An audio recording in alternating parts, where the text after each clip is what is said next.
Saseni, karibuni sana kwa video yetu ya leo. Leo tutasoma juu ya elements in HTML na tutaangazia block level elements.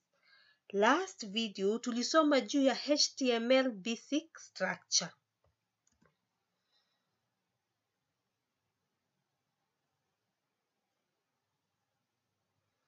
HTML element ni sehemu binafsi katika HTML document, yani ni individual component katika HTML document. Element na tag zinatumika kumaanisha kitu moja kwa sababu zote zinatumika katika web page, zinatumika kufanya kazi the same katika web page. HTML element mingi zikiandikwa zinakuanga na starting tag ambayo saa zingine unaweza pata imeandikwa opening tag, kuna kuanga na end tag yenye ni closing tag na content katikati. Sasa hapa hii ni starting tag, end tag na content katikati. Kwa hivyo element zote ama mingi sana ambazo zinaandikwa zinakuanga na hii format. Kuna start, kuna end na kuna content. Element zimegawanyishwa katika vikundi mbili. Ya kwanza ni block level element na inline element. Katika hii video tutaangazia block level elements. Block level element ni zile element katika main part ya web page, yani inatengeneza ile design ya ile web page, na kila part ya hiyo web page imegawanishwa katika block. Kwa hivyo unagawanya, ukitumia hizi block level element unazigawanya kama blocks, zinaform a block. Hizi block level elements zinakuanga zimewekwa katika new line. Sasa zote ukiweka kama paragraph inaingia kwa line yake, ukiweka division inaingia kwa line yake. So zinakuanga katika line, kila moja inaingia kwa line yake na zinatekingi a full width. Sawa sawa. So ukiweka kama paragraph ita take the whole width of the page katika web page. Pia hizi elements zinaweza tumika kwa inline element, unazitumia kwa block na inline. Kwa hivyo pia kwa inline unaweza eka block level element ndani. Tumesema by default hizi elements zinachukuanga the complete width. Kwa hivyo zinaform block by default unless you change settings za hiyo element. Ukiziweka kama ukiweka paragraph ita take the whole width kama default katika web page. Kuna aina mingi ya block level element, lakini hapa tunaangalia zile mostly zinatumika sana sana katika ukitengeneza website ama ukitengeneza katika ile page ya web application.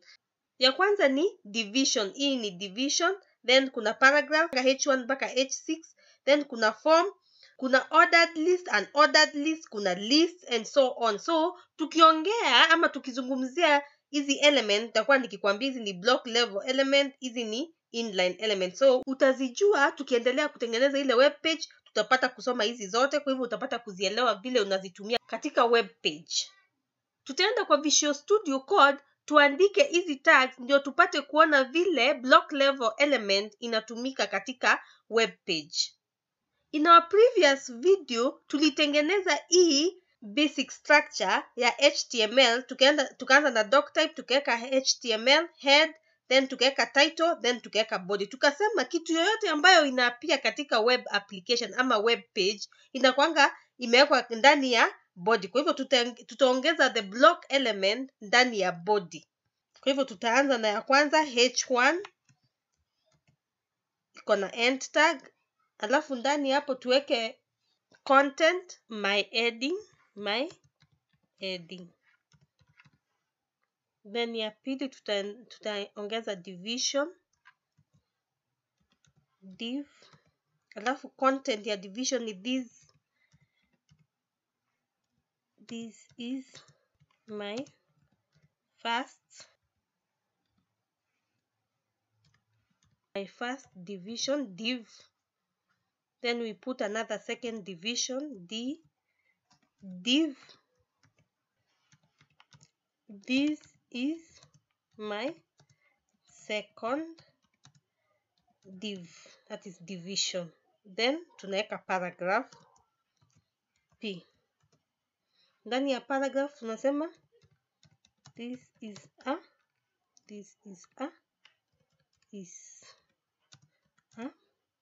block level element. Yes, this is a block level element. Yes.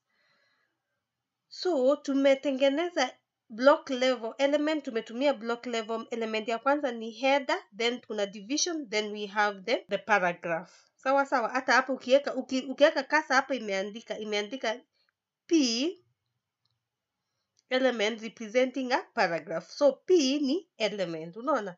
Hii hapa ni division element. Sawa sawa, DV element.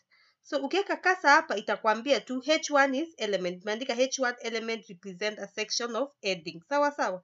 So hizi ndio element tumeweka. Nataka tu style ndio tuweze kuzidifferentiate tukirun katika program. Usiworry about styling because we will talk about it later. So tutaweka style hapa. Tunaweka background color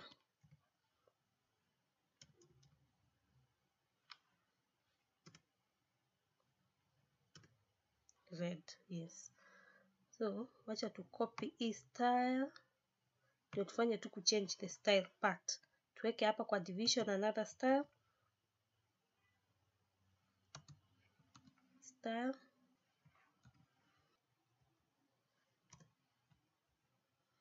So hii tuta change color from red tuweke blue.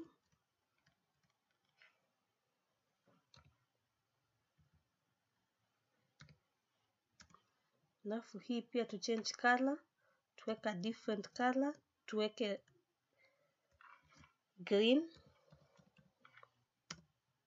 Alafu pia hii tu change color tuweke pink. So tumetengeneza hizi block level element. Hapa tumeweka colors, don't worry about the colors. Tunataka tuzidifferentiate tukirun katika web page. So next tuna save, control S, ama unaenda file then S. Unaenda kwenye umesave hii HTML file yako. Sisi tumesave hapa, kwa hivyo tuna double click.